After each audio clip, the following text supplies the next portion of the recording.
The glimpse at contender for the field of 70 approaches the halfway mark of the round, where the score settles down to the Irish Hills and overtop the virtual Michigan International Speedway, where tonight we welcome you to the third race of round number 2 in the 2022 eNASCAR Road to Pro qualifying iRacing series.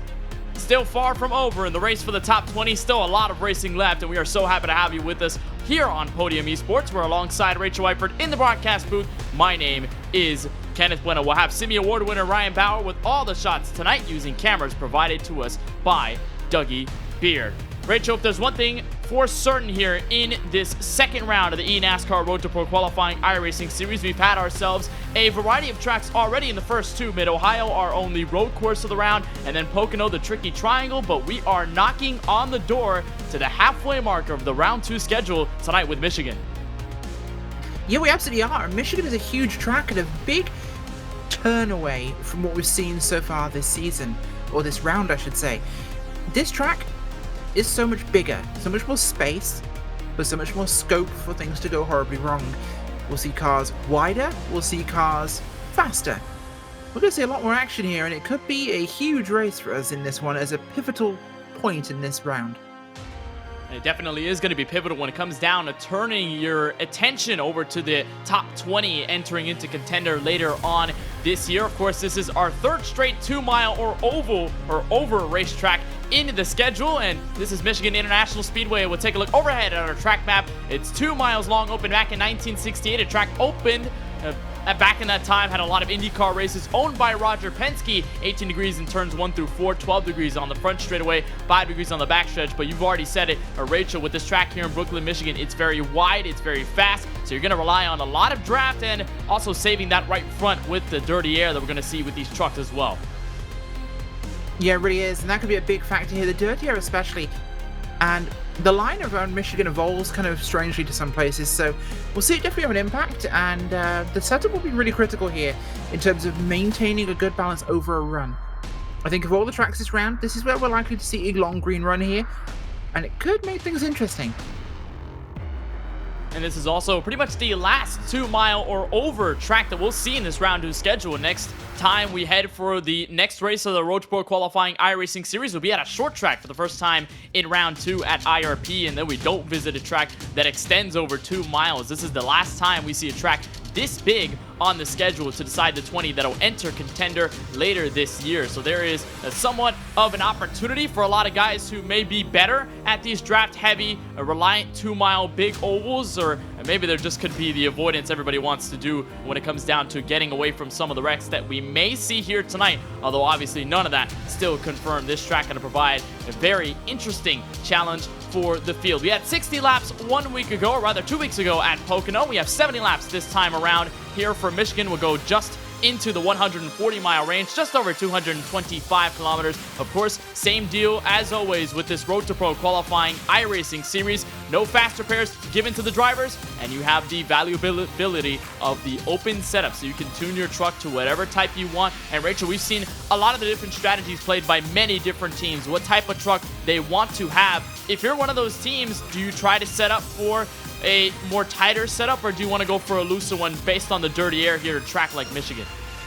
I'm going to want to go loose at Michigan, I think. I want a truck that can rotate through a run, which is important here, because getting tight around Michigan will kill your speed so much. With it being a long track, not having a great run out of a corner will really hurt you. Absolutely kill your lap. So you want it loose early on, you want it to basically come into its own towards the end of the run when the tires are older, but that also gives you the ability to work better in that dirty air, because the looser you are, the easier it's going to be to work around that. It's not as simple as just looser truck equals faster, no. It's going to be something that has to work well in traffic, but also work well on the tires, and that does mean balancing a lot of factors in something that's not going to try and kill you on lap 1. Well, the fortunate thing about this Michigan International Speedway, especially compared to our race 2 weeks ago at Pocono, is that there's no chokehold point. There's no funnel point. You're going to have a very wide racetrack, so we may see a good amount of the field extend from that very inside lane, that very bottom seam, maybe the middle of the racetrack, and some guys that'll go all the way to the top to gain that momentum off of the 14 degrees of banking. We've seen that a lot, not only with the trucks, but with the other stock cars across this week in officials, since official is here at this Michigan International Speedway. It has given these guys as well a lot of time to dial in their setups with their teams and to sort of get a feel as to what this race will look like. A lot of drivers sort of iffy on this type of race, knowing that it's basically a super speedway with these trucks that don't have that much horsepower, but we'll just see who's going to be able to master the challenge the best they can, especially if it means shooting themselves up into the points standings.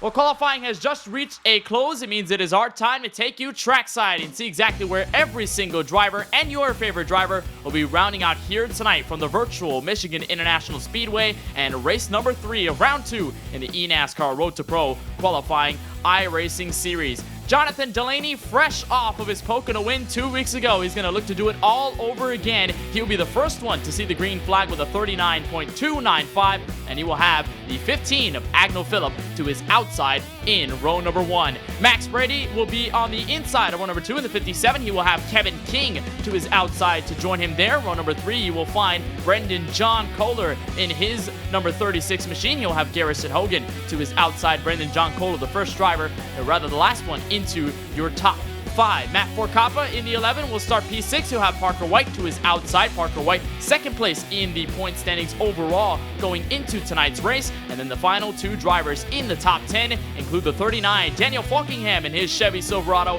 and the number 26 of Tyler Gary. Row number 6 is Seth the Merchant in the 57 there with Tucker Minter on his outside in 12th place. Row number 7 is Brandon McKissick in the 53 with Drew Farines in 14th place. Row number 8, Jack Crowder with Daniel Eberhardt on the outside there in 16th, with row number 9, Kylo Wynn in an 82 truck with AJ Stravado in the 33. Row number 10 is Kyle Mayers with Santiago Tires in the 20th spot. Look to 21st on back. There's Kenny Brady in his 54 machine. He'll start from that 21st starting position. Casey Tucker will be on his outside in row number 11 before you find the 2 doubled up in row number 12. Will Klein in the 48, and he will have Colton Salick to his outside in P24. Channing Balu, I think the first time we see him in our round 2 coverage here on Podium Esports, so good to have him. Inside row number 13, he will have Tommy Gossett to his outside for the top 26. Derek Lemke, 27. Tanner Love to his outside in that 28th position. Christian Peterson and Justin Knobloch will start pretty deep in the field. They did not take qualifying times here in this session. Neither did Michael Bumgarner or Ty E. Bass. Neither did the driver starting dead last, 33rd here tonight from Michigan, the number 29 of Dustin L. Johnson.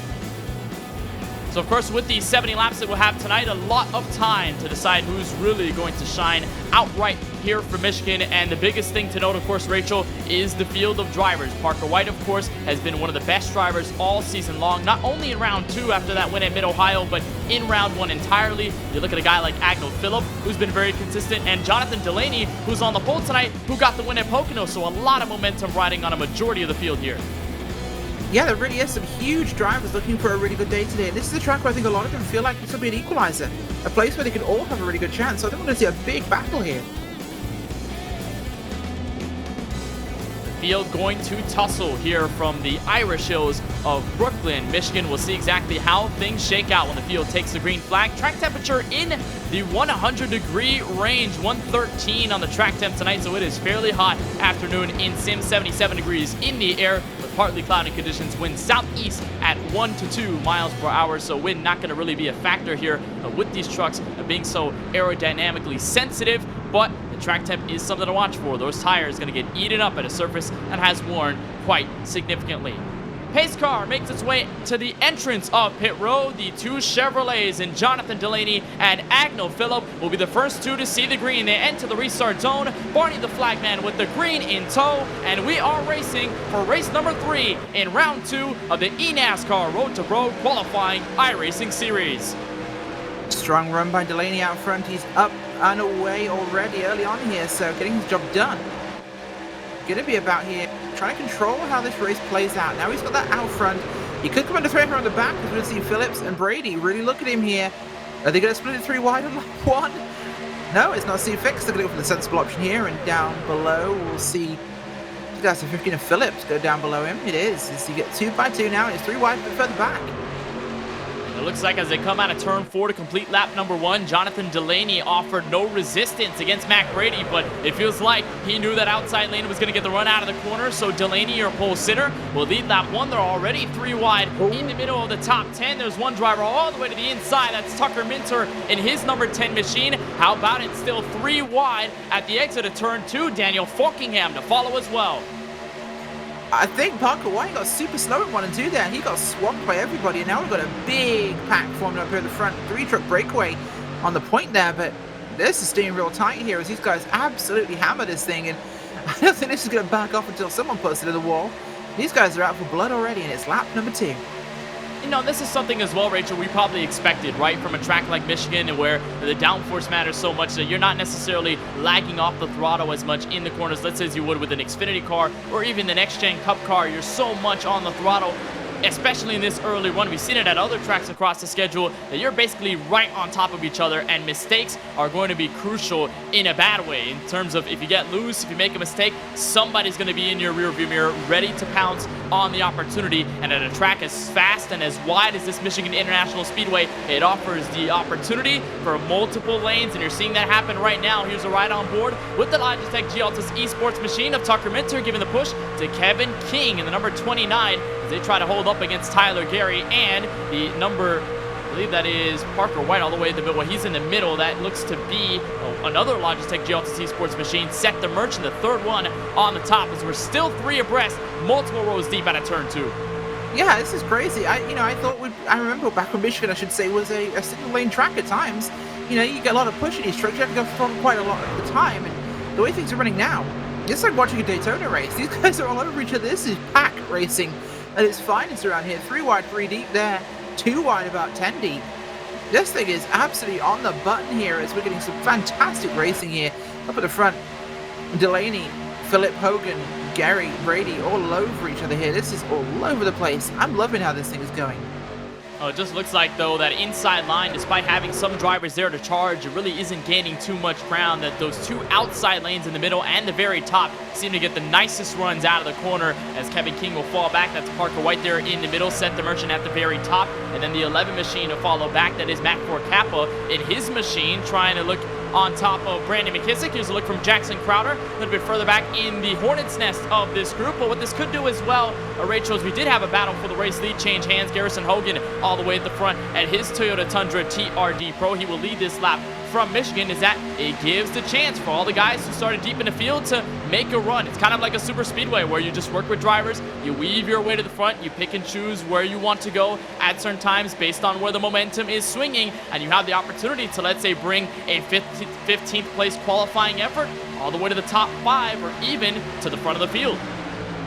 Yeah, you really can, and this honestly does give them that opportunity, so I think we're going to see a lot of hopes and dreams staked on this being a really equal race because of that, and we're going to see these trucks really, really push this thing and take the opportunities where they can, and I'm impressed by the skill right now. We're 4 wide here on the start-finish line there, and that is, I believe, the 19, the 21, the 6. This is mental back here at the 5, I think it is actually in there. No, it's 15, and the 3 up top. We were 4 wide back there a minute ago. This is nuts around here. Loving it. Yeah, that's Max Brady, Agnell Phillip, who were stuck in the middle, 4 wide. Kevin King all the way at the bottom, and I heard one of the drivers chirp over the radio, said, hey, we're 4 wide, guys, just letting them know, just to keep each other's company in the space, at least as much as they can do here at a track like Michigan International Speedway. Also to note, your pole sitter, Jonathan Delaney, he's already fallen back to 5th, already multiple lead changes, and this one may being the most recent here on the front straightaway. Tyler Gary, Parker White, side by side into turn 1. Yeah, this is like a super speedway where you lose the lead and you go back 5 spots. It's not that you're slow, it's just that you blinked and you missed it. And it really makes for an interesting dynamic of the race here, and that we're seeing this pack really dominating how this is playing out so far, and these guys are having to change, I think, their strategy and how they expect it. Obviously, this is more what we're used to with this version of the track, but it's definitely going to be an equalizer and a penalty, because if one person gets it wrong, you're all in it.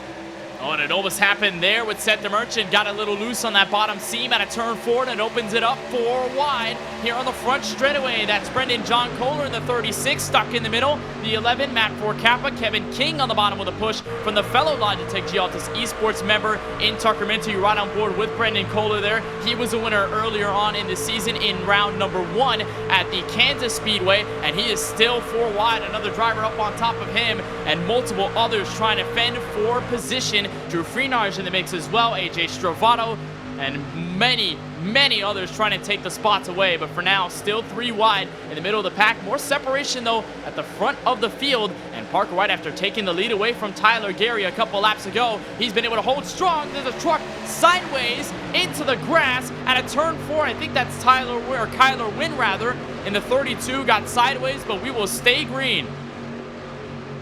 Yeah, this is one of the problems with Michigan is you'll get a lot of incidents, especially things like turn 2. You could lose it and go off the track with multiple trucks and caution because you're below the racing line.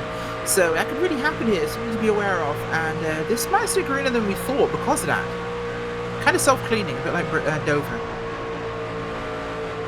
And we saw that slight mistake there from Set the Merchant, which brought the field to 4 wide on the racetrack. And those little things definitely do change the dynamic. You have one guy who's looking for a line, and then somebody makes a mistake. It alters everybody around them. And then all of a sudden, you have to make drastic measures to get out of it. And it looks like there might have been contact there with Kyler Wynn, sends him all the way to the rear of the field. Dead last, 33rd. Obviously, with the fact that we've had no cautions over the first 11, and we've had this type of racing, nobody's a lap down or more. Everybody's on the lead lap. So if you fall short, something happens, and it's an incident all by yourself where no yellow gets thrown by iRacing Race Control, and good luck to you. That's the situation that Kyler Wynn is in right now as he drops all the way to that 33rd spot and trying to work against Ty Bass and Derek Lemke, 31st and 32nd. Here comes Tucker Minter to the inside. That's a move on Agnell Phillip. This is to enter the top 5. Only problem is, Rachel, he has no help. And we talked about it just a little bit at the Pocono Raceway a couple of weeks back. If you want to succeed at these tracks, obviously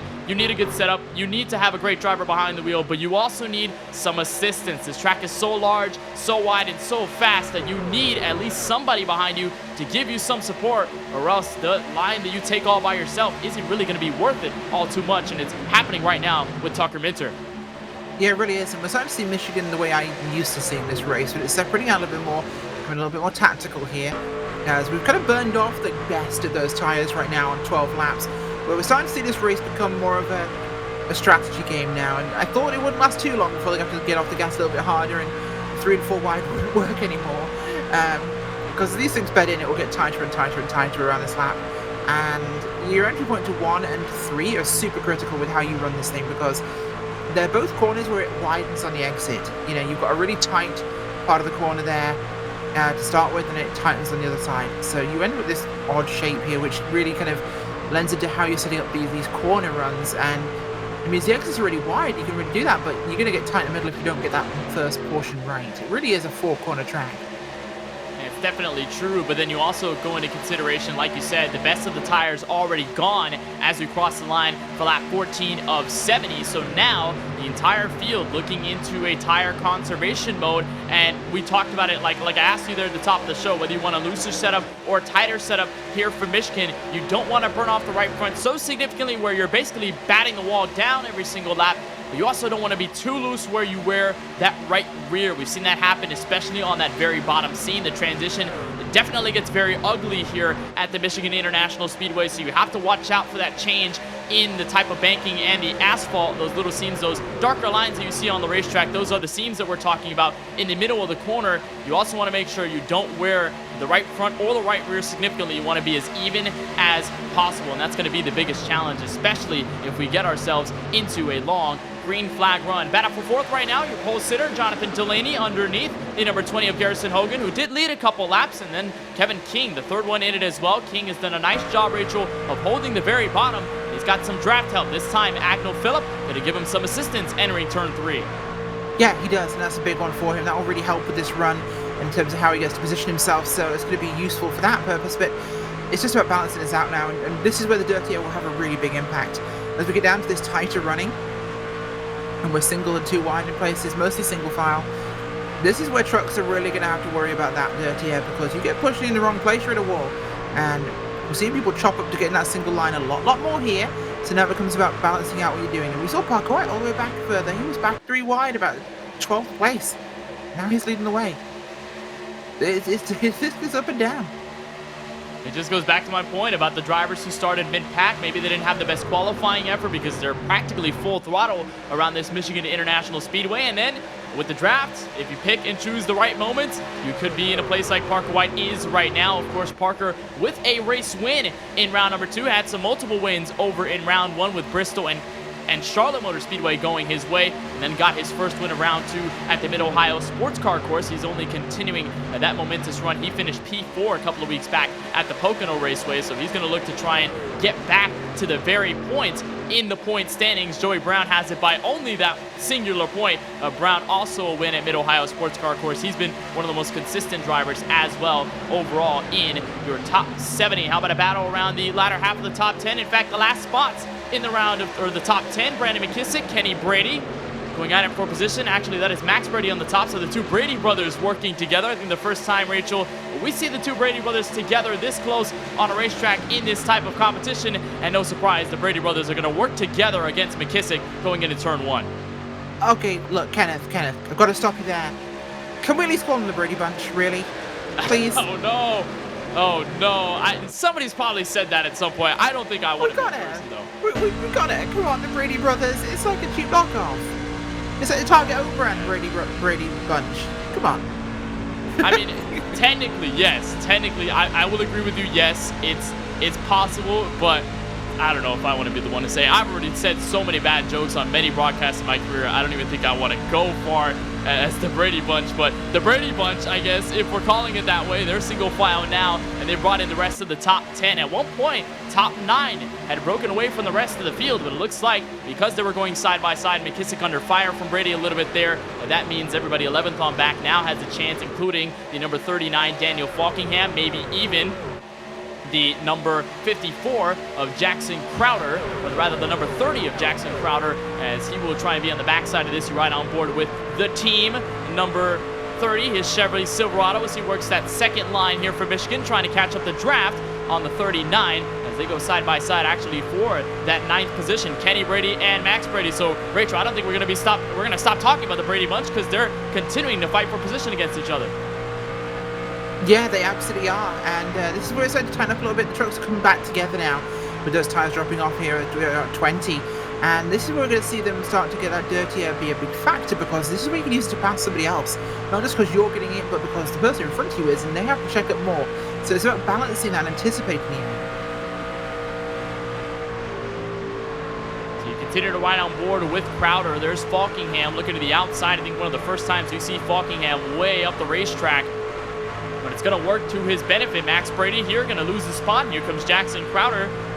They give him the push, maybe adding more drivers into the mix because Seth the Merchant is on the rear side of this. Same deal for Brendan John Kohler, who surprisingly had fallen off significantly after the opening run. He started inside of the top 5, and he dropped 9 spots back to P14. So Brendan John Kohler not having the best, I think, short run setup that we were expecting him to have, or at least in the draft, just kind of got moved around by a bunch of the field. And it could be easy, Rachel, to get distracted, and it could be easy to lose focus when you're in the middle 3 or 4 wide. You're just trying to hold on to your position. And I think the first thing that comes to your mind is don't crash, don't crash, don't crash. You don't want to make contact with anybody else. Yes, you want to build momentum, but the first thing on your mind is to just avoid any catastrophic moment from arising out of anywhere. So I feel like maybe for Brendan John Kohler that was the case, and it cost him, and now he's into the top 15. Yeah, it really is, and I'm a little bit more concerned about what's happening right now with that truck up on the top. That's the 14 truck. He's not having the best time right now. McKissick has found his way down here, but he's been kind of running his way backwards at the moment. McKissick falling just a little bit. You see him right behind the gray and blue Chevy Silverado. Agnell Phillip, who started on the front row here tonight from the Michigan International Speedway, but McKissick, fortunately, all by himself for the most part in that single file train. It looks like no moves have been made, frankly, for the top 5 or even somewhat of the top 6, top 7. A lot of those guys have maintained calm. As for 9th and 10th, I think that's been where we've seen the most activity deep in this run. 23 laps in. Daniel Falkingham, this time against Garrison Hogan, in the number 20 machine. Of course, Hogan had led some laps prior to this. There's Jackson Crowder once again working with the 39 of Falkingham. So we're going to see those two probably work together for a good amount tonight, as long as they can benefit from one another. And it'll lose Hogan those 2 spots, so he would dip back to P11. And the whole field single file, I think, Rachel, now into that mode of just wanting to get green flag laps in and preparing for what could be the first and only round of green flag pit stops, maybe around halfway. Yeah, I think that's what we'll be seeing. Green flag stops are looking more and more likely here at Michigan as we go on. We've kind of got to that danger zone area of the race. We've got into this real kind of tactical portion here, but we're going to start to see this play forwards to that end, I believe. And this is what we'll see these drivers realizing as well. This is likely going to go to green flag stops. Okay, so what are you going to do for that? What is your strategy? Do you have a plan? I mean, getting onto pit road here isn't terrible at Michigan. It's a reasonably decent pit entrance and exit. The exit feels so slow, but the entrance is good, and you've got time, but you're going to have a big roll up. You are quite ahead of speed coming past there. And you're riding on board there with the number 16, or the 23 rather, of Christian Peterson, as he rides in 23rd right now. We've got a battle for position on the track. That is Drew Freenarch in his number 6 Chevy Silverado going against Will Klein. In the 48, still side by side. This is behind Brendan John Kohler, so I think this is the best space you want to be in here. Tommy Gossett on the rear side of this. He'll give the push in his Mamba Forever Kobe machine. A nice look there for the number 9 machine of Tommy Gossett. He'll give the push here to Klein in a turn 3 and 4. It looks like Freenarch may lose the spot, but right now he'll stay tucked alongside, so he'll continue to lose time here to Kohler and DeMerchant, who are now going at it for P13 on the racetrack.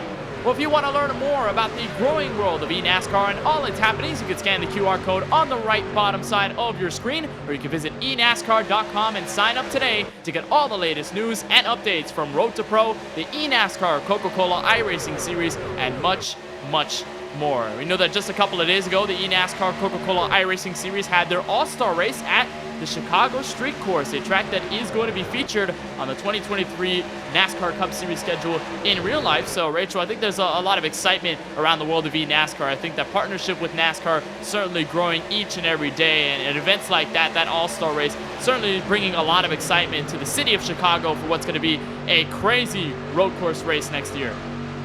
Oh, heck yeah, it really is. It's going to be a really, really fun one there. And street courses with NASCAR, that sounds like a blast. Let's do it. I always really enjoyed the Canadian races on Montreal and Quebec for the Xfinity Series. They were always amazing. And that's probably one of the few actual, we call it, it's more of a road course than a street course, but it technically is a street course. It had the road course vibes. That place was a blast to those cars. So an actual proper street course, that would be really cool. I think that would be good for NASCAR.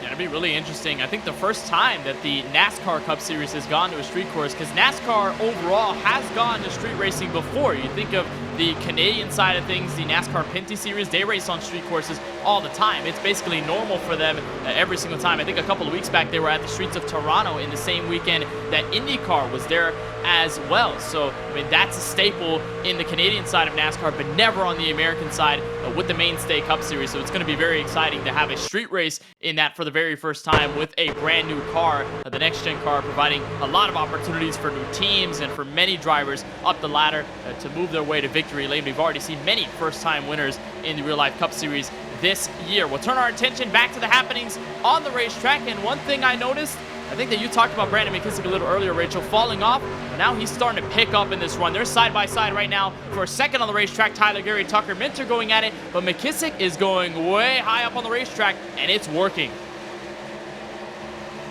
Yeah, I think he's finding himself something a little bit different here in the groove with this truck of his. It's really happening for him and helping a lot there, so this could be a way forwards. And this is times where finding a new line, some groove that works better with your truck will be a huge one for you, and it's surging, running so much higher. And I think it's just helping him kind of open up with a slightly looser track there.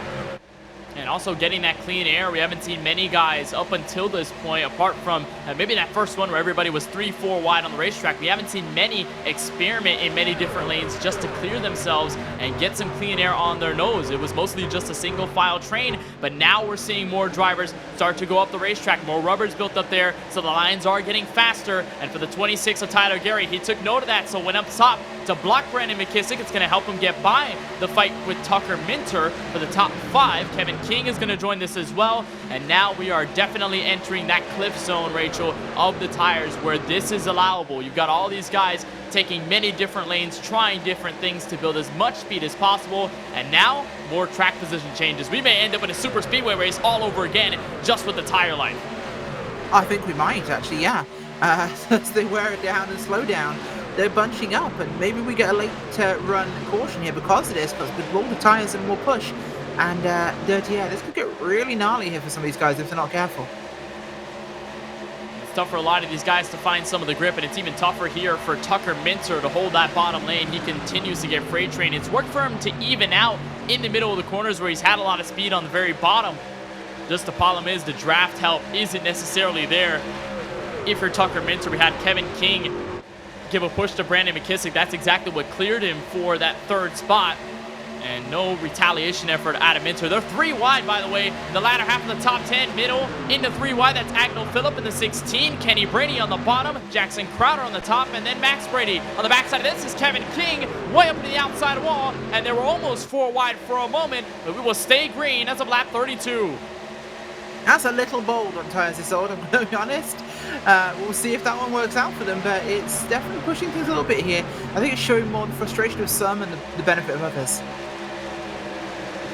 That was a huge moment for Kevin King, who falls all the way back to 15th, and even more so, some damage assessed on the rear side of his Chevy Silverado. How about a loose moment there out of Max Brady? Will give the field a chance to clear a huge line of trucks going by. Entering turn 1, Jackson Crowder in there as well. There's Brendan John Kohler in the mix also to follow. Garrison Hogan.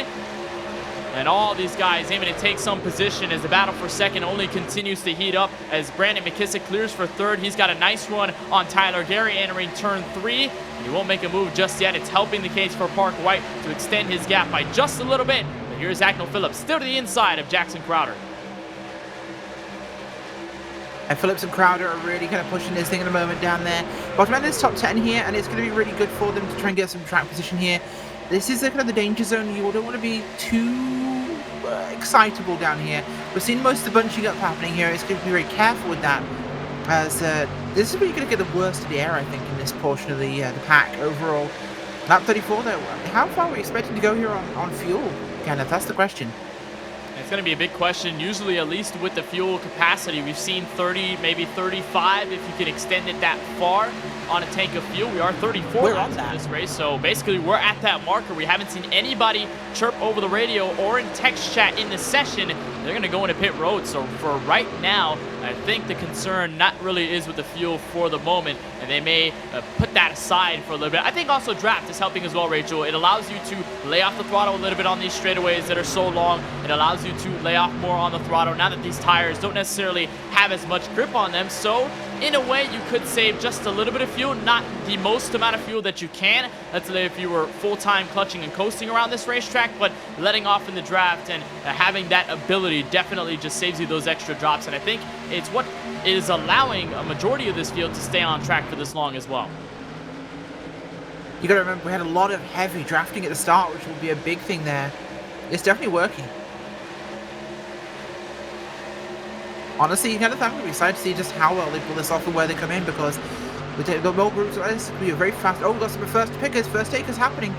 Indeed we do. We see AJ Stravato, Derek Lemke on pit road, but some more coming out of their stall and merging back on the racetrack. Tanner Love, that is Casey Tucker, I believe, in there as well. There's a look at Derek Lemke on his stop in for the first time tonight, lap 35, so this is exactly halfway, 50-50. They're cutting it here from Michigan. My biggest concern was going to be Parker White, who's led the most laps up until this point, and now I just got an update. Brandon McKissick, Will Klein, they've messaged they are coming in for service, and here they are. Parker White will lead a majority of your leaders in for the first and potentially final stop here tonight for Michigan. Big effort slowing down here across that line. Hopefully no one speeds. I could wreck a race at staying green here. You're not getting a chance to catch up, really, and gotta say I feel bad for those guys who ended up further back in this field here because of incidents early on, but they're getting it doing here, and pit stops will be really, really important. You've got to nail this one. It's such a huge importance for the fast lap. It looks like no different calls on the tires or fuel. This will be all a consensus call for tires and a full tank of fuel to get into the end of the race. Parker White will be one of the first ones out. He may be beat off the lane by Tyler Gary. Indeed, he is. So a switch for your net race lead. Tyler Gary with a fast stop. 14.4 to put him out front. Yeah, that's just a great stop there. He had good pit road speed and good stop speed as well, which helps him, but just managing this one, keep it cool, keep it going right for you right now, and this will net put him in the actual race lead of this thing. And I think, yeah, this with the going this far, they are good to the end of this thing. Will we see a green flag race, flag to flag? Like, that could be impressive. That would be huge, especially we saw a couple of cautions in the Pocono race just a couple of weeks back. We ended up in almost a green-white checkered restart. It was an organic one all the way to the finish. Here's the second pack of trucks in onto pit road, and now coming out for fresh tires and some fuel. Looks like Tucker Minter will be the first one out on his stall. Daniel Falkingham second, Jackson Crowder in a third, and there are the drivers now pushing for the net race lead. Tyler Gary and Parker White have really set themselves apart for the likes of Jonathan Delaney and company. Delaney, your pole sitter, who came into tonight fourth in the overall standings in the top 70. We've got a lot of good drivers here that are relatively safe in round number 2 as of right now. I think the only main concern in points is Tyler Gary. If he could pull this off on a win, Rachel, it would be a huge surge in the standings as he sits 29th coming out of Pocono Raceway. A huge moment for Gary, and to seize the opportunity that he's got right now. Yeah, he's got to get some good results in here that will really bounce him forwards. That's what he needs to solidify himself, because right now he's in a bit of a danger zone, so you want to be careful with that and find yourself a good spot for it. Those two guys broke away at the front now. The group behind him's interesting. We've got, what is Delaney, Minter, McKissick, Falkingham. Some strong tracks there. And at one point before our first round of green flag pit stops, we had around the top 8 or so within about half a second on the racetrack. And my concern here, whether I wonder here, is whether these guys here that are battling for position 3rd on back, that's Tucker Minter on the inside, Daniel Falkingham, you were just riding on board with in his 39 machine, whether they're going to be catching up here to the likes of White and Gary now that the 26 and the 1 machine don't necessarily have a lot of draft on their behalf. Only those 2 trucks, these guys have way more to their given, so or to their gain at this point going into turn 1, so it's going to help them, and it's already showing on the timesheet. Last time by 39.3 for Tucker Minter, a 39.6 and a 39.5 for your top 2. So these top 3 drivers on back are approaching, and now that they're single file, it's going to only help them gain some more traction. Yeah, it will do, and that will be exciting to see for these guys, of course, and that does mean they've got a chance to really bring this forwards. But what the story of this green flag run, I think for me, is the change in how the tyres run. Now, we've not seen the same pack racing as last time on fresh tyres. We've seen them still hold that single file, which could mean they have more tyres left to the end of this thing, which could make it more exciting. But we did notice certain trucks were starting to go backwards a little bit at the very end, and some were coming forward. So we might see that play into the hands here. Likes of Forking and Delaney, McKissick, they were strong towards the end of the stint. This could be the same in this next one. Parker White as well. I think he was more of a victim, shall we say, of poor qualifying and being stuck in a pack, but he showed really high speed here. He could be the one that has to defend this thing. And he's been one of the best over that long run. I think the concern is going to lie there with the majority of the field here, Rachel. You brought up a great point, the fact that at the tail end of that first one, we saw a lot of movement throughout the field. A lot of guys changing different lines just to find some grip, to find some extra speed, and then a lot of guys starting to come and go throughout the field. You saw many passes for position, a lot of guys better in the corners than others, and just better around the track overall with the way their setup is naturally built by their teams. So if you had a tough first run, are you now mainly concerned about this second run, or have you learned enough to the point where you know what different steps you can take to avoid losing that many spots the second time around? Right now, losing spots is on Parker White's mind. It'll be second, a battle on the racetrack. Tucker Minter, help from the 39 of Daniel Falkingham for P2, coming to 28 laps to go. Yeah, 28 laps to go. Feels like this race has flown by. And it's definitely proven to be a real Michigan here. We're not seeing the tire deck I thought we would see. Looking at our data from the last run here we had, we'll take Parker White as an example. And look at his lap times for the race run. And he starts out in the 39.8s and the 39.7s. We drop pretty quickly into 40 flats. Well, we're in the 39.9s right now and about to hit the 40 flats again. So it's looking pretty similar, but they drop really as about a second overall the whole run. We're seeing them hit into the low 41s. So it's just 1.1, 1.2 seconds of a run. So it's really stable here for degradation. That's a lot less than you see at a lot of other tracks.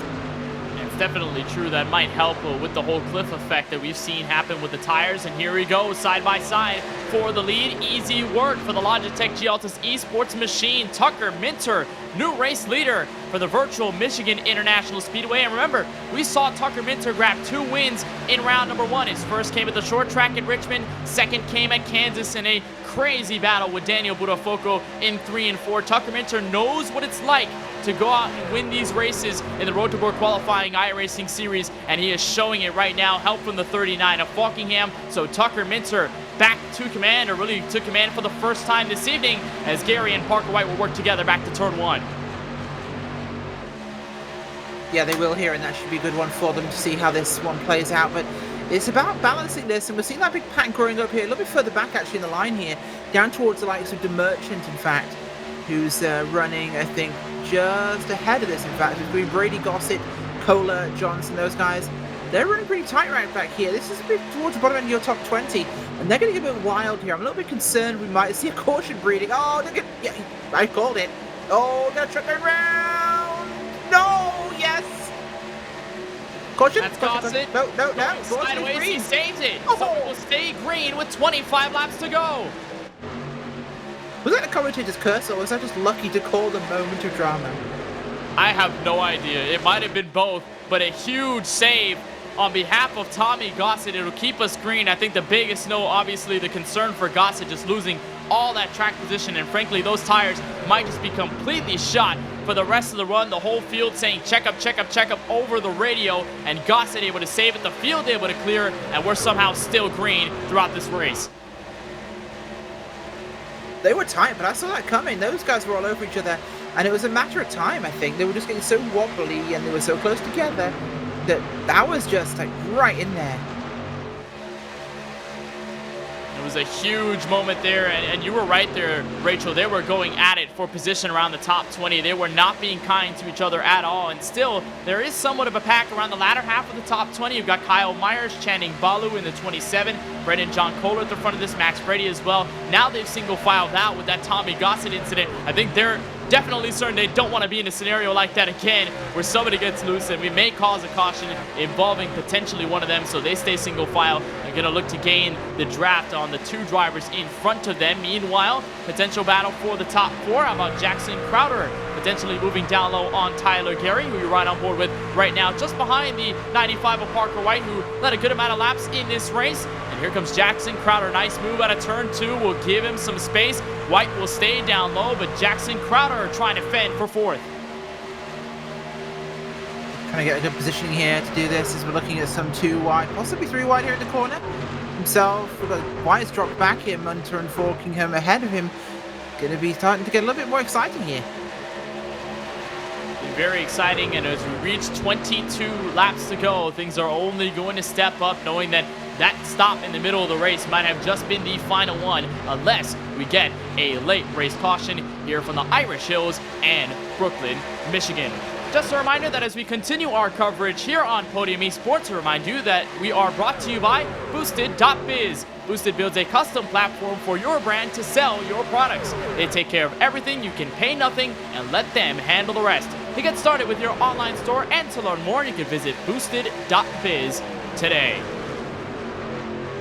So it's Tucker Minter at the very front of the field. He's got Daniel Falkingham about a 1/10 of a second behind him. Jackson Crowder has slipped his way into 3rd. Remember that outside move out of turn 2 on Tyler Gary. Made the same move, got 2 for 1 on the 95 of Parker White, and basically the entirety of the top 10 for the most part, Rachel, and even portions of the top 15, all within a second of each other on the racetrack. There is nowhere to run and nowhere to hide here for Michigan as we come into the final 20 laps of the race.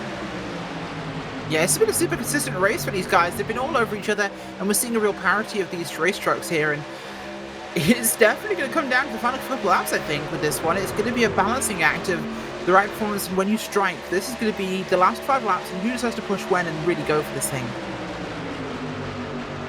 And this run, especially the green flag pit stops in the dead middle of this race, has opened things up for a lot of guys to move up to the field. We've had some big movers here in this race. How about 13 spots to the gain for the 4 of Kenny Brady? How about Will Klein in the 48? He's moved up from 23rd to 9th on the racetrack. Casey Tucker, he started 22nd. He's up to 12th. A lot of these guys in very different spots in the point standings going into tonight's event. Will Klein 18th in the standings, one of the higher ones in the group. Same deal for Casey Tucker. He is 6th on the board as well.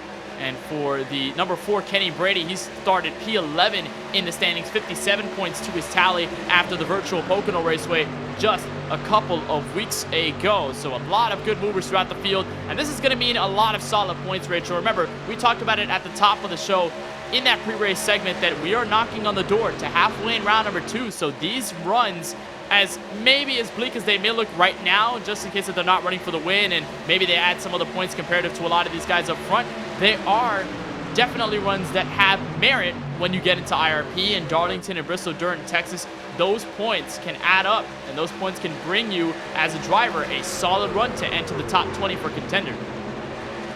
Yeah, these are going to be important runs when we get towards those, let's call it insurance runs. Ooh, a big sideways moment there with the 6. Was that just now, or was that a lap ago? But that was super sideways we had in 3 and 4. We're starting to see these trucks get really loose. Looser than we saw last time by. So the track is hotter, and the tyres are not really handling that as well, I don't think, here. Because it was perfect run 1. Now we're starting to see everyone slipping up.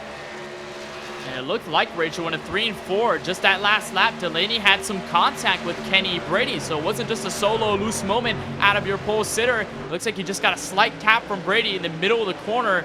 And then it sent the truck sideways, almost sent him around 100%. Will Klein almost slammed into him to potentially bring out our first caution of the night here for Michigan, but he saves it, and he is dropped all the way back to 11th. That little slide there basically anchored his run, and now we have a battle for the lead in actually P2. Here comes Jackson Crowder inside on Daniel Falkingham out of turn 2. Gotta keep this one careful here. We've got some big running happening, but not going to work, I don't think. He's not going to be close enough here with how this is playing forward. Got to just balance and make sure you're not overextending. It's down to controlling this thing for Minter. And how about the run for Jackson Crowder? Has really stepped it up here in this second run. Didn't see much of him in the opening 35 or so laps in tonight's race, and now as he has some help here this time from one of the Ford F-150s behind him. That is actually a lap truck, Daniel Eberhardt, who came down on pit road. He's 4 laps down. He has an effect in this battle as of right now into turn 1. He gives the push there to Crowder. That'll keep him even with Tucker Minter in a 1 and 2. Then he lets off and lets the team teammate go by. So some teammate games happening right now, and that pushes Jackson Crowder to the very front of the field. New lead change, but here comes Tucker Minter back to the inside. Gotta be careful. Minter looking for an opportunity. It's going to work out good here. The low side going to be beneficial. We're going to truck up ahead. That's what to keep an eye on. But Minter just going to have the edge right now. I don't think it will necessarily hold till 2. 30 might have advantage unless the 5 chooses to back up the 2 truck. Falkingham going high. This could benefit the 30, especially when they come onto the back straight. That higher line, it'll just slingshot them down there, but it's going to stay 2x2 here for your race lead. And now you also have to wonder, what does Daniel Falkingham, Park White, and all these other guys do? Tyler Gary in the mix as well. Brandon McKissick. It looks like the number 4, Kenny Brady, Garrison Hogan. What do these guys do now that these guys are side by side? Do they push the issue, or do they just try and wait in the ranks for something to happen? As Minter utilizes the inside, he'll slide up ahead of the 30 machine of Crowder, but it won't be successful. Crowder back to the outside, and he will still be on it for the lead. And now even more help here this time, Rachel. Lap truck Kevin King, one of the teammates of Crowder, giving him some draft, but a caution will come out. We've got a crash on the front straightaway. Christian Peterson, Dustin Johnson sliding through the grass. And we questioned many times as they hit once again, going back to turn 1, whether we were going to have a caution.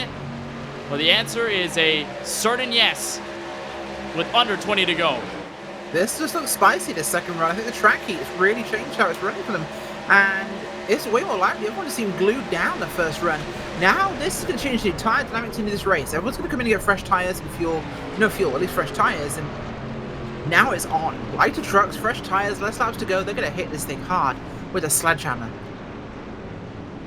You know, and I said earlier on in tonight's race, whether that halfway pit stop sequence was going to be the last time we see the field on pit road. Well, certainly I'm going to be wrong. By the end of this, this is on board with the number 23, Christian Peterson, one of the Logitech Gialtis esports trucks, and they were in a fight with Tanner Love.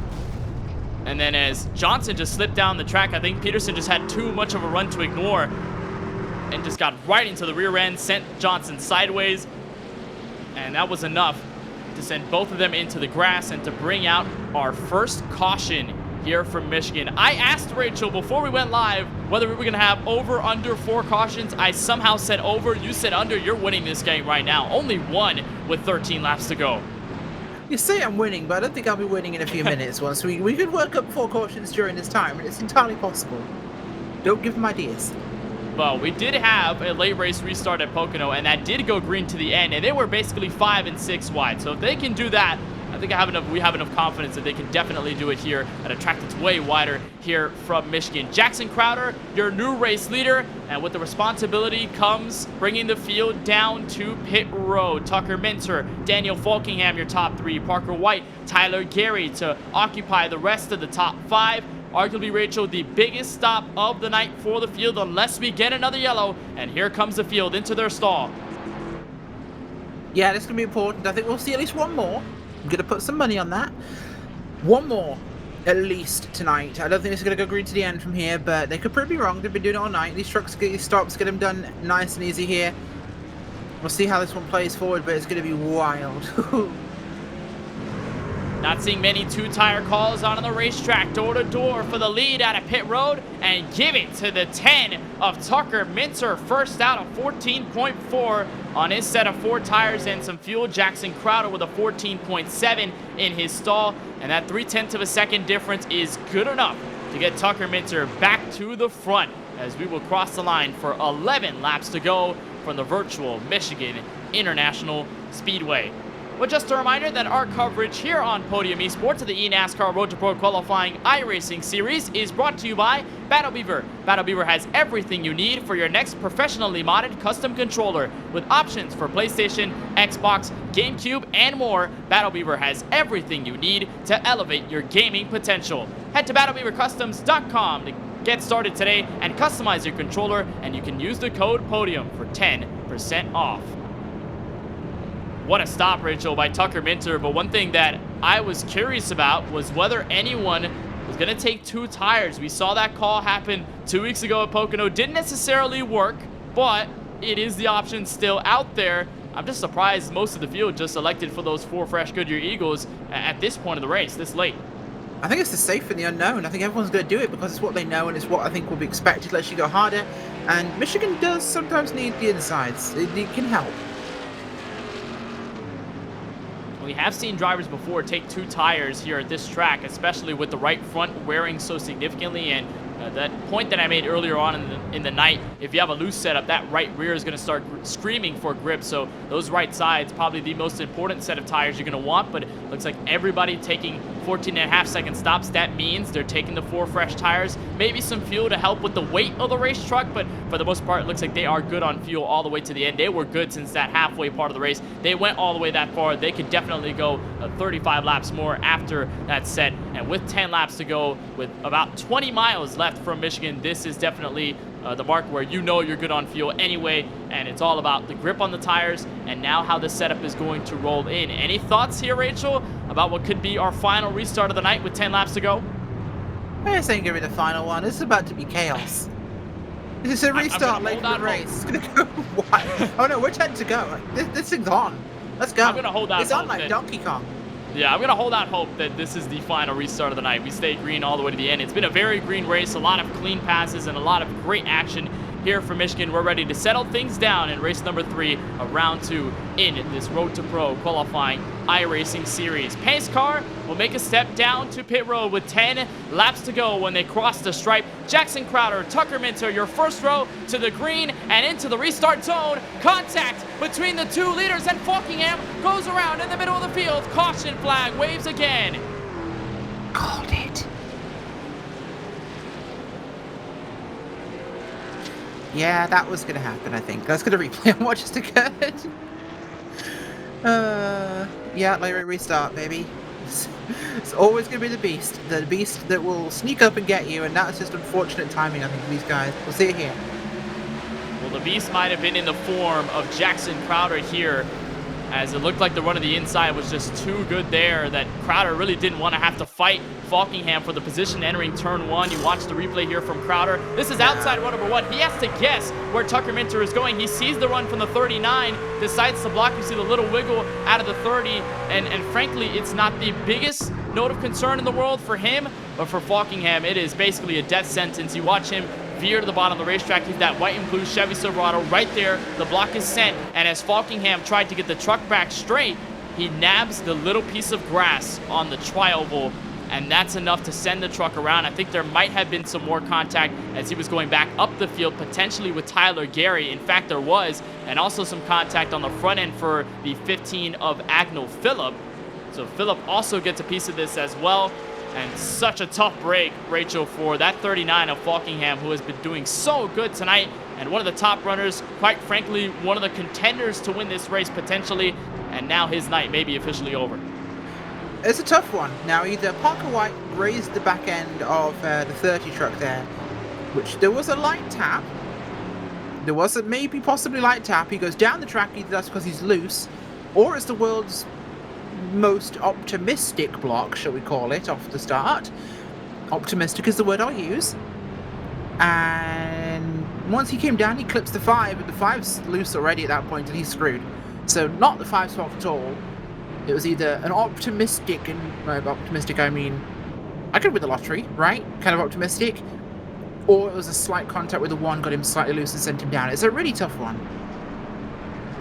Certainly is a tough scenario there. You look at the 26 of Tyler Gary, the damage assessed to his Toyota Tundra TRD Pro, and frankly, he can do anything. He was the innocent bystander. Falkingham was just chasing it up the track as the truck spun, going up the hill into the outside wall, and Gary just had to hold his own line, and you can see some of the damage specifically on the right front and the rear end, potentially affecting the aerodynamics on his Toyota. That's going to be a big concern here. I know Agnell Phillip has some potential front end damage. He may have some rear end damage as well, but I don't think it's to the extent here, Rachel, that Tyler Gary has right now, and that is going to be huge on the straightaway speed if you're Tyler Gary. Even that little contact, that little crinkle there on that right front is certainly going to slow you down a little bit. In the draft, probably not going to be the biggest deal, but if it's coming down to raw straightaway speed, Gary is going to suffer here on this next restart if he doesn't play his game right.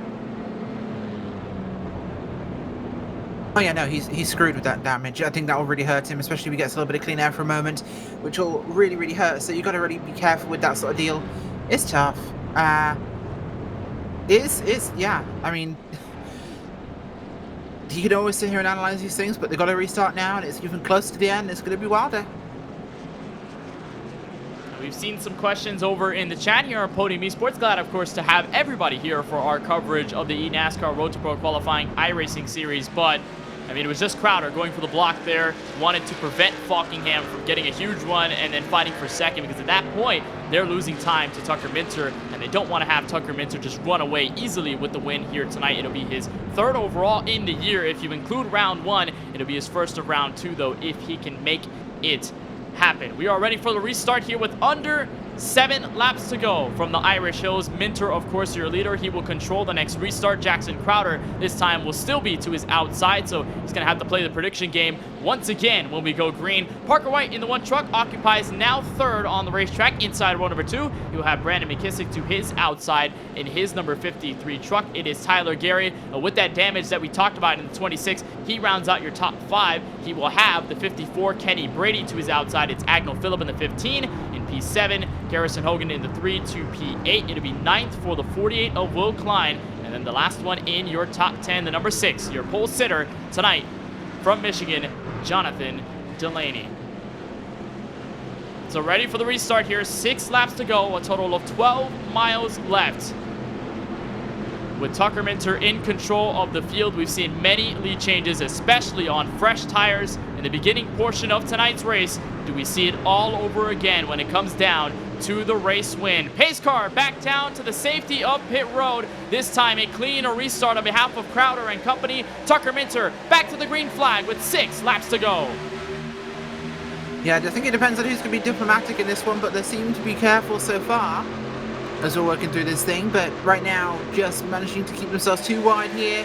Not a lot of laps to go, so it's going to be a real scrum as we come down to the end of this, but they're just about holding it here as we get 3 wide deep in the pack. We're expecting that, some slow trucks there. I think I saw the 3 not being fantastic at this point in time, but Mint is definitely one here that's going to have to fight off a horde.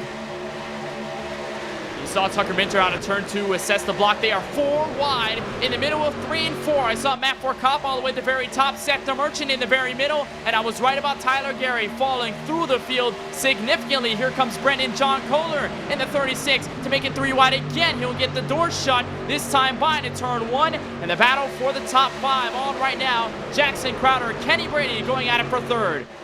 Yeah, they really are some big runs coming up behind your leaders here, as the likes of the 4 and the 30 really going for this thing. Crowder got away lucky with what happened last time, but right now it's definitely going to be a matter of trying to keep these trucks balanced here, and oh gosh, behind them it's looking like a war zone.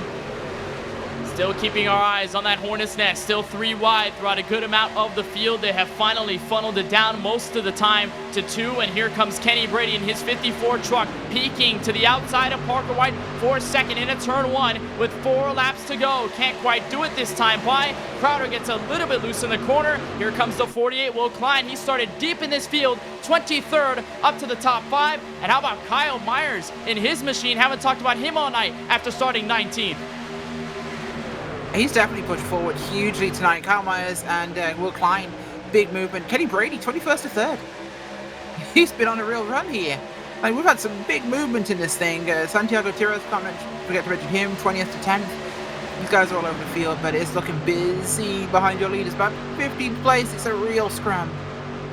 Had that talking point about bringing newcomers into the front of the field with this pack racing style. There were 3 wide into turn 1. That was Seth the Merchant, the 57 in the middle. Santiago Tirez, the 17 truck on the very outside. Matt Forcapa holding the very bottom. They're going to single file out for the most part. Stay 2 wide.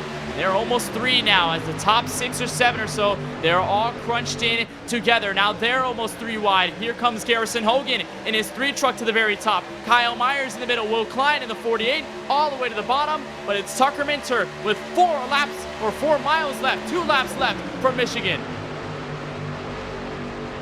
Getting this thing done well here. Oh boy, got a real pack race going to the end of this thing.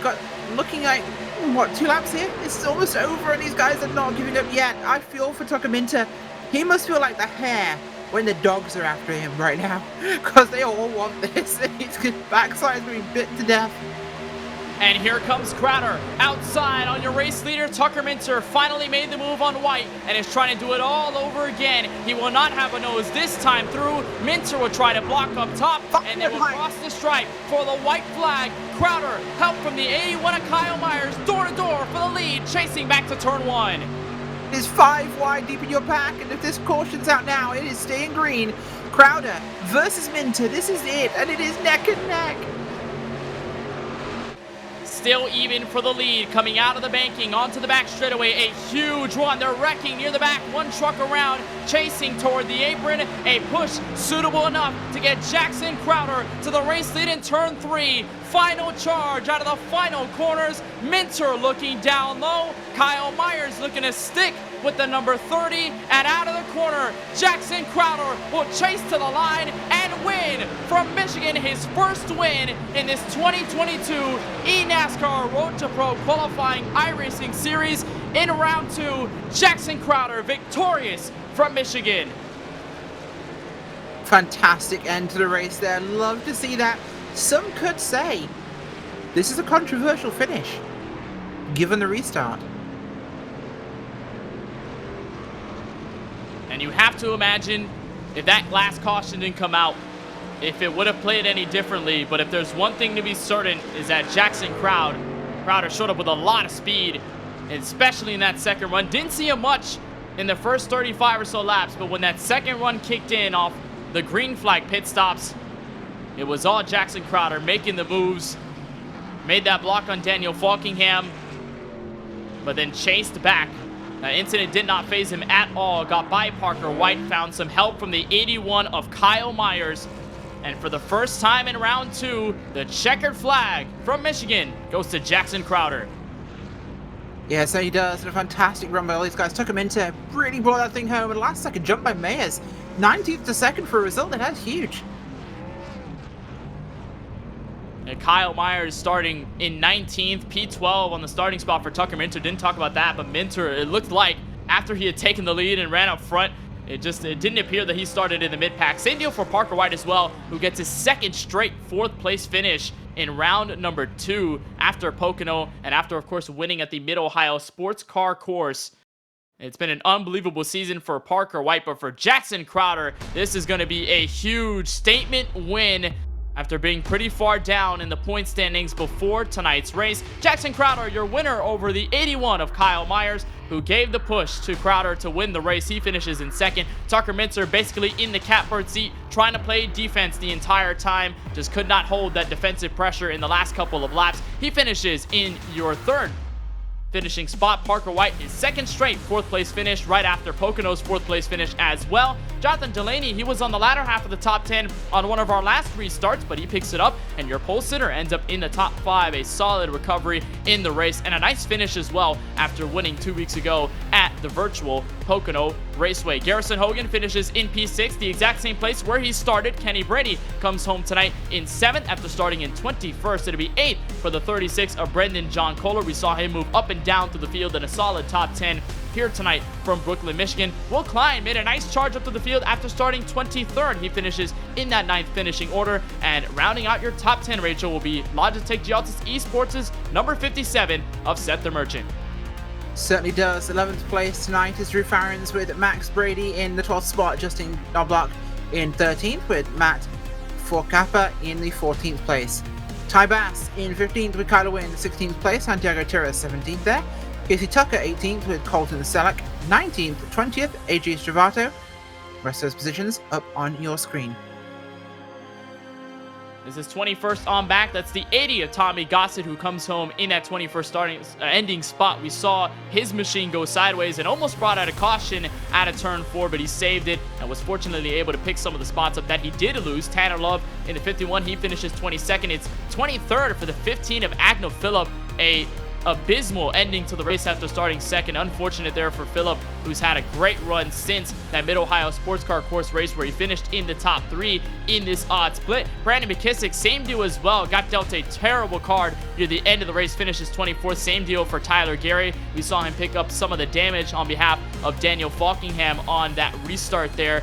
Michael Bumgarner in the 22, he finishes 26th. It'll be 27th for the 29 of Kevin King, who had some problems in the latter half of the race, and that's where he finishes tonight. Daniel Falkingham, we saw him get turned there, or rather he got loose, nabbed the grass, and went straight up to the outside wall on a restart after the block was assessed by Jackson Crowder. He finishes 28th. It'll be 29th for Dustin Johnson. Channing Balu in the 27 ends up into your top 30, and it will be Derek Lemke, Daniel Eberhardt, and the 23 of Christian Peterson. Your last 3 trucks 1 lap down or more here tonight in the running order at the end of this race from Michigan International Speedway. But it is our time now to head to victory lane and what is the victory circle on the front straightaway here at Michigan with Jackson Crowder, his first win in round 2 of this eNASCAR Road to Pro qualifying iRacing series. Jackson, walk us through that run to the front, push from Kyle Myers, a challenge on the outside of Parker White, and then finally nabbing Tucker Minter in the last 2 corners to win.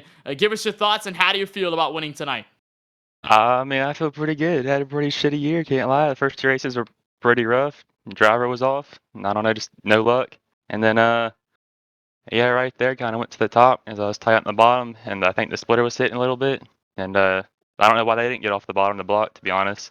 I think they're having the same problems, but yeah, I started getting help, and it was kind of over once I got to the top. I felt like once I started getting help on the top, I feel like I pretty much had it won if nothing dumb happened. The higher side of the banking certainly helping there. And obviously Kyle Myers, a huge push all the way in those final laps to get you that win as you nosed ahead going to the start-finish line. I want to ask, though, about that penultimate restart there with Daniel Falkingham, that block assist there. What was going through your mind as Tucker Minter hopped on the gas pedal for the restart and as you were just trying to keep P2 out on the racetrack? Yeah, I mean, I knew the bottom was going to prevail first lap or 2, especially through 1 and 2, and that was going to be where everybody was for the draft. And we took off, and I was clear to the bottom, so I tried to get down, and I felt like I was down, and he tried to go lower, so I mean, I feel like at that point it was kind of too late to bail out of it. I'd already made my bet, so I kind of just went to block it off more. There was about half a lane under me, maybe. He was trying to get under or get to. And when I went down to block that, I think I might have just hooked his bumper a little bit and kind of killed him. Which I'm going to go back and look at it, but that's just kind of what I saw happen from what driver's seat. Well, nonetheless, you proved that this truck definitely fast in that second run. And we didn't see much of this Chevy Silverado in that first run. It felt like you were just hanging back. What turned on in that second run? What flip was, or what switch was flipped there in that second run here for Michigan? Because it felt like after that round of green flag pit stops, this truck came alive very quickly in the midst of the pack, and you were really able to make as many moves as you wanted to. It felt like there was a lot of options behind the wheel of this truck. How was it with this setup, and what changed there in that second run that gave you so much speed? I mean, I got to thank Yarl T and Kevin King.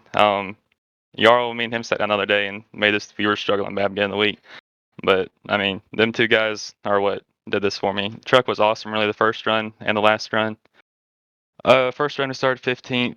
Counted first 10 laps, that was still 15th. Then started picking them off. Got to maybe fifth or sixth, seventh, 4 pit stops. I'm not really sure, but chose the right pit strategy.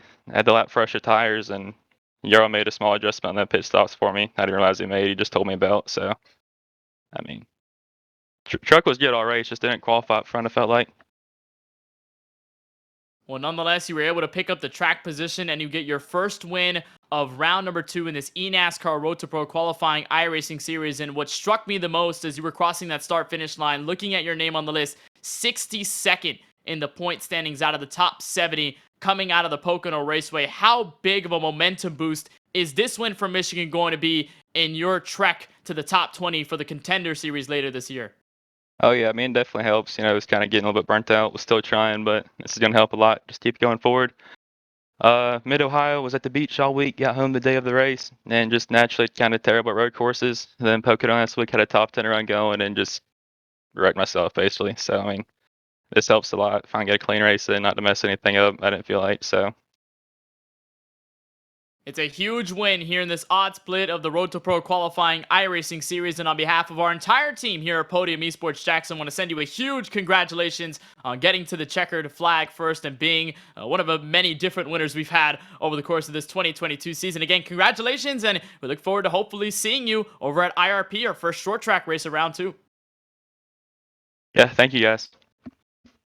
So that's Jackson Crowder in his machine going to the winner's circle. His first win of round 2 comes right here after starting 15th from the virtual Michigan International Speedway. We'll turn our attention over to second place, and it was a huge rebound after starting 19th in tonight's field. Rachel, Kyle Myers finishing second tonight for Michigan. Fantastic run, Kyle. 19th to second, a huge climb to the field here, and a very hectic end. Tell me about it. Yeah, it was.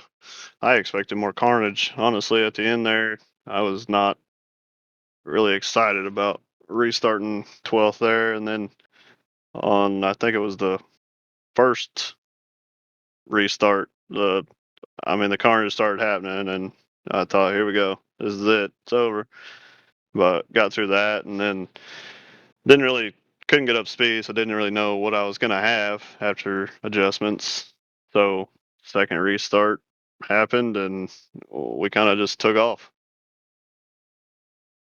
So what was the truck like that was different between the first and second run? It seemed like a lot of the trucks were much looser during the second run. Was it the track or was it something else? Usually just with pit adjustments. I mean, you take the chance on how loose you want to be with those adjustments, and I think everybody always just kind of pushes it more on the looser side. So that way, the draft is bad in the trucks. The dirty air's pretty bad, so everybody just tries to battle that with their own adjustments. Fair enough, fair enough. Obviously a fantastic run here. Who would you like to thank? Just Chris Hill, um, Boyd Hogan, everybody at Legacy Esports. Chris, I mean, they put together a hell of a truck. I don't think he got the finish that he really deserved in the other split, but his day is coming for sure. I mean, he's so consistent. Um, Green Mountain Grills, Blackstone Management, Kevin Kachar, them guys have done, quite a bit for Legacy and Champion Power Equipment and all them guys. So Awesome. Well, thank you for joining us, Kyle Mayers, coming on today in second place. Kenneth? Thank you. So it's Kyle Myers after starting 19th, and that 81 truck comes home in P2 tonight. And we will bring in our final driver for the interviews, the last one in the top 3 on behalf of Logitech G Altus Esports, the number 10 truck of Tucker Minter. Tucker, you had control of the last couple of restarts, and of course, that very last one going to the checkered flag. What was the sight there in the rearview mirror, just trying to hold off the rest of the field? Yeah, I mean, it's just so hard as the leader to give up the bottom. Plus, you have, everybody gets such a big run that if you go through the corner better than everybody, then they get a bigger run on you on the straightaway. So I was kind of trying to manage that. I didn't really adjust too well for the short run. I kind of made myself a little bit too tight, I guess, and that kind of hurt me when I was committed to run the bottom for a while there. But all in all, I'm pretty happy to have gotten third here after getting wrecked at Pocono last week. So just happy to be bouncing back in the points again. A huge rebound, of course, and you going into tonight's race after Pocono, you were basically into the top 6, pretty much 6, or not 6 rather. That is all the way back, I believe. Well, I can't really necessarily see it in the point standings, but nonetheless, it's still after Pocono. I know things definitely changed, but I mean, this track, definitely not for the faint-hearted when it comes down to the pack racing style. We saw a lot of that in the opening stint, and then it felt like something changed big time in that second one after the round of green flag pit stops. For you, how big of a change was it behind the wheel, or was there anything that you noticed change drastically once you guys went for the round of green flag stops and basically was trying to run the race all the way to the end?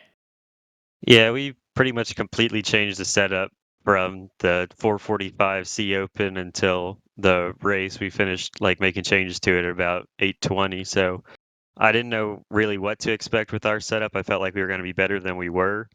And that I drove up to where I kind of wanted to be the first run and then decided I wanted to save some gas so I'd have a bit of a tire advantage on Parker. And I figured he and Tyler would be pretty close on fuel, and that worked out in my advantage. And I was able to get the lead there. And I feel like everybody was kind of biding their time. All those North Force trucks were in a line together. So I knew if they were able to get to my outside or something, it was going to be hard. They were just lining up and all past me. And then Jackson obviously got some help from Daniel, and he was a lap down, but then the yellow came out, and that changed everything.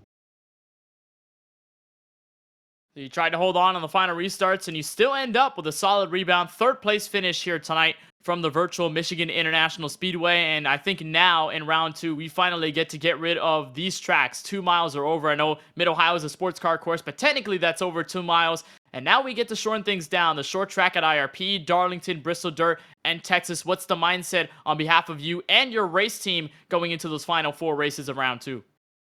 Yeah, I mean, we're definitely looking forward to running tracks that aren't necessarily all about draft and that kind of thing, and it kind of is more down to the driver. But next week is still going to be kind of crazy with it being a short track, and people, in Road to Pro, it used to be people would have a nice long run and we'd get spread out and it'd be a good race. But it seems like, I don't know, with the 2-split system, we end up just wrecking a bunch of cars at short track. So I guess we'll see what happens. Definitely going to be a wild one over in Indianapolis in a couple of weeks' time. But of course, on behalf of our team here at Podium Esports, Tucker, I want to send you a huge congratulations on the 3rd place finish from the virtual Michigan International Speedway. And of course, wishing you and your team the best of luck moving forward. We'll see you at IRP. Yeah, thanks, guys. I'd just like to thank everybody at Altus. Merch put in a ton of work this week, and I mean, he got back up to 10th, but he got some damage in a pretty silly way that really shouldn't have slowed him down as much as it did, and that was unfortunate. And just shout out to Robert. He's serving overseas right now, so he's not able to help us as much, but we're still thinking about him. So that is Tucker Minter with a 3rd place finish here tonight from Michigan in an intense finish all the way to the end. And Rachel, I don't think we were not expecting a race like that all the way to the line, but a huge surge out of Jackson Crowder. I know there was a big moment there on that block to Daniel Falkingham on the restart, but Crowder, a lot of speed on his Chevy Silverado, and he showed it in his Landon Mills design paint tonight. Going to the outside of Parker White, going to the outside of Tucker Minter, having the help from Kyle Myers, and he becomes another different winner in round 2. We have yet to have a repeat winner in the series so far. Yeah, we have. It's going to be really cool to see what will come from that. But for now, it's going to be all up in the air so far. Really, really up. These guys are giving us a really great show. Yeah, was a wild show tonight. We're probably going to have one in 2 weeks' time. That's our next race. We forbid all the big racetracks, and we get a little more intimate. We go to Lucas Oil Raceway at IRP 2 weeks from now, August 18th. That'll be, of course, at 9 p.m. Eastern, same time and the same place. You can follow us right here on twitch.tv/Podium Esports. That's going to be a wild one. We're going to see a lot of intense racing and maybe even another new winner in this 2022 eNASCAR Road to Pro qualifying iRacing series in round number 2. So for Gary Sexton and John Theodore over here at Podium Esports, for our producer this evening, Ryan Bauer, our camera builder, Dougie Beard, our overlay builder, Michael Hall, Derek Watson, and Gareth Mashburn for all the statistics, and for my colleague in the booth tonight, Rachel Whiteford, my name is Kenneth Bueno. Saying thank you so much for watching our coverage of the eNASCAR Road to Pro qualifying iRacing series, and a congratulations to Jackson Crowder on winning the odd split here from Michigan. We'll see you in 2 weeks' time from the track at IRP.